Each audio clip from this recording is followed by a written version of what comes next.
নমস্কার বন্ধুরা, আমি কদম নতুন একটা ভিডিওর সঙ্গে তোমাদের সবাইকে স্বাগত জানাই। আর এটাই আমার প্রথম ভিডিও। জানি না কিভাবে কি করব, আমার তেমনভাবে কিছুই জানা নেই। আর কি বলো তো, আমি খুবই সাধারণ এক চাষির বউ, আর আমার খুব সাধারণ ঘরেরও মেয়ে। তাই এখন থেকেই ভিডিওটা শুরু করছি। আমি চলে এসেছি মাঠে, এখান থেকেই ভিডিওটা তোমরা দেখতে থাকো। আর তোমাদের কাছে কিন্তু আমি অনেক অনেক আশা নিয়ে এসেছি, অনেক অনেক ভালোবাসা এবং অনেক অনেক সাপোর্ট করো তোমরা। আর তোমরাই কিন্তু পারবে আমাকে সামনের দিকে এগিয়ে নিয়ে যেতে। আর কি বলো তো, যেহেতু মাঠে এসেছি তাই ভাবলাম মাঠ থেকেই ভিডিওটা শুরু করে ফেলি।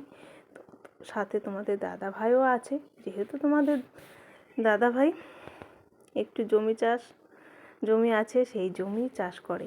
নিজেদেরই জমি, বেশি নেই, একটুখানি আছে। তা তোমাদের দাদা ভাই এবার অনেক সবজি চাষ করেছে, আর অনেক অনেক বাঁশও খাচ্ছে। যেহেতু সবজি চাষ করেছে, সবজির কিন্তু কোনো দাম নেই। আর যা মুনিশের দাম, মুনিশের টাকা দিতে গেলে নিজেদের কিছুই থাকে না। সবজি সেই রকম দাম নেই, তাই দুজনে মিলে মাঠে কাজ করি। দুজনে মিলে কাজ করলে তাড়াতাড়ি হয়ে যাবে। কথাই তো আছে, ভালোবেসে কাজ করলে সব কাজকে জয় করা যায়। আর বেগুন জমিতে এত ঘাস হয়েছে যে পরিষ্কার না করলে আর হবেই না, তাই দুজনে মিলে পরিষ্কার করছি। গাছের গোড়ার দিকটা প্রচণ্ড হারে ঘাস। আর আর যা রোদ উঠেছে, বেশিক্ষণ কিন্তু মাঠে থাকাও যাবে না, প্রচণ্ড রোদ। আর তোমাদের দাদাভাই এসেছিল সেই ভোর 5টার দিকে, আর আমি এসেছি আমার সকালে। তো তোমরা জানোই যে সকালে সব বউদের কী কাজ থাকে বাড়িতে। সকালে প্রচণ্ড হারে কাজের চাপ থাকে, আর সেই কাজগুলো সেরে আসতে আমার মাঠে একটু দেরি হয়। তা হচ্ছে প্রায় 7:30 বেজে যায়। তোমাদের দাদাভাই তো ভোর 5টার দিকে চলে আসে, যেহেতু এত রোদে তো আর থাকা যায় না। দিয়ে সেজন্য তোমাদের দাদাভাই সকাল সকালে আসে, আমি একটু পরে পরে আসি। আমার সব কাজকর্ম সারা হয়, তারপরে এই দেখো হাত দিয়ে টান দিচ্ছি, ঘাসগুলো কিন্তু বেশ সুন্দরভাবে উঠে আসছে। যেহেতু তোমাদের দাদাভাই বেশি দিন হয়নি, 2-3 দিন হয়েছে জমিতে জল দিয়েছে, টেনে টেনে ঘাসগুলো তোলা যাচ্ছে। দিয়ে তোমাদের দাদাভাই বলছিল তুমি তো কাঁচি নিয়ে আসতে পারতে। এমনকি হ্যাঁ, কাঁচিটা আনিনি, সেটা আমার ভুল হয়ে গেছে। তা আমি টেনে টেনেই তোমাকে তুলে দেবো, পরিষ্কার করে দেবো। তোমাদের দাদাভাইও কিন্তু অনেকটা জমি পরিষ্কার করে ফেলেছে। আর দেখো বেগুনের কি অবস্থা, বেগুন হয়েছে, অনেক বেগুন হয়েছিল, সেগুলো সব তুলে ফেলে দিয়েছে তোমাদের দাদাভাই। কেননা গাছে যদি বেগুন থাকে, গাছটাই নষ্ট হয়ে যাবে। আর যেগুলো 2-4টে যাও বা আছে, সেগুলো সবই পোকা হয়ে গেছে। দেখো কি সুন্দর টান দিচ্ছে, ঘাসগুলো উঠে আসছে। আর এত রোদ এত গরম, সেটাই বলছিলাম তোমাদের দাদাভাইকে, এত রোদে কিন্তু বেশিক্ষণ থাকা যাবে না, শরীর খারাপ করবে। আর এদিকে তোমার দাদাভাই করছে দেখো কাঁচি দিয়ে, বেশ সুন্দর উঠে আসছে, বেশি ভালো পরিষ্কার হচ্ছে। কিন্তু আমার দিকটায় অতটা ভালো পরিষ্কার হচ্ছিল না। তোমার দাদাভাই বলছিল দেখো আমি অনেকটা কিন্তু করে ফেলেছি। আমি বলছি হ্যাঁ, তুমি এসছো যেহেতু সকালে, তুমি তো অনেকটাই করে ফেলবে। আর এদিকে না কি বলো তো, মাথায় একটা চিন্তাও আছে। বাড়িতে হচ্ছে ছেলেকে একা রেখে এসেছিলাম, আজকে ওর পরীক্ষা ছিল। জানি না ও কী করছে, গেছে তো বটেই, কিন্তু বাড়ি কি চলে এসছে নাকি। প্রায় 9টা তো বেজেই গেল, 9টা 9:30টার মধ্যে পরীক্ষা হয়ে যাবে বলেছিল। এখন জানি না কি করবে। এদিকে তোমার দাদাভাইও বলছিল প্রচণ্ড হারে রোদ উঠেছে, আজকে বেশিক্ষণ মাঠে থাকা যাবে না, এই দিকটায় একটু পরিষ্কার করে দিয়ে চলে যাব, তাই বলছিল। না না, আর একটু করো, তাহলে যতটা করবে ততটাই এগিয়ে থাকবে। দুজনে মিলে করি না, বেশিক্ষণ লাগবে না, তা করি চলো। আর পেছনের দিকটা দেখেছো তিল লাগানো হয়েছে, ওই দিকটায় বিছা ধরেছে তিলে।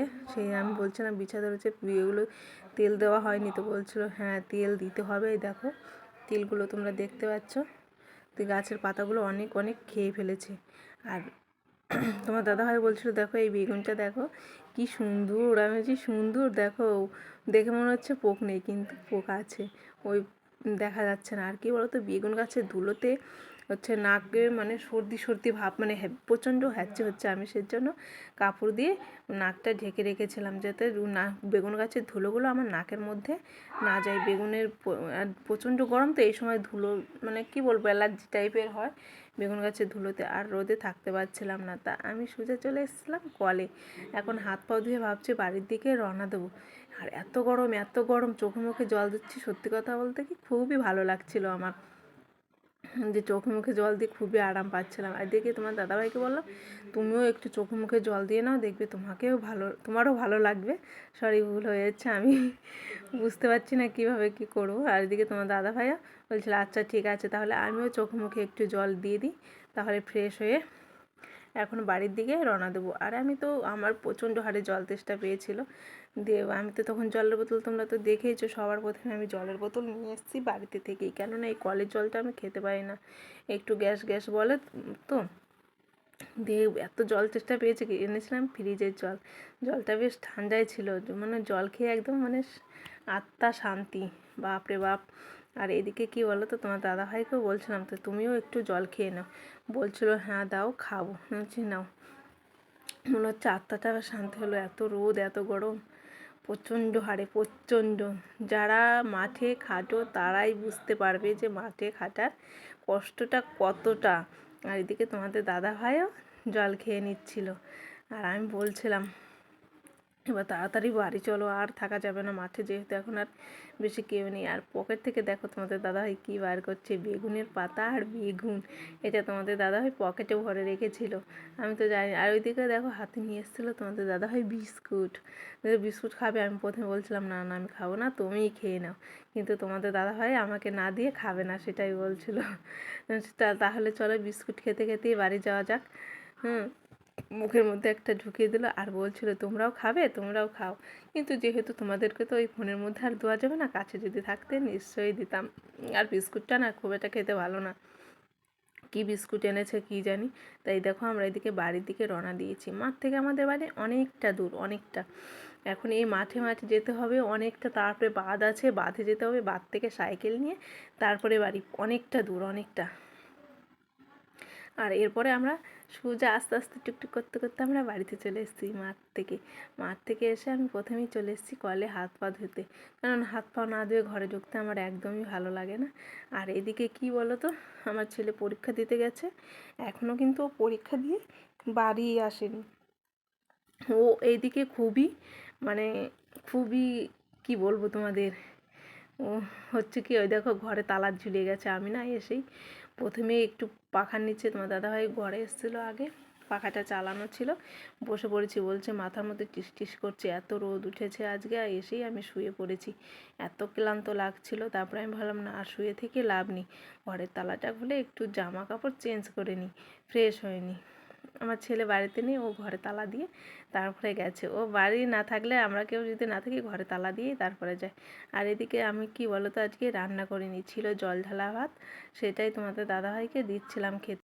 আমার দাদাভাইকে ভাত দেওয়ার পর আমি নিচ্ছিলাম মুড়ি, আমার খুবই মুড়ি খেতে ইচ্ছা করছিল। আমি ভাত খাওয়া না আগে থেকেই বলে দিয়েছি তোমাদের দাদাভাইকে।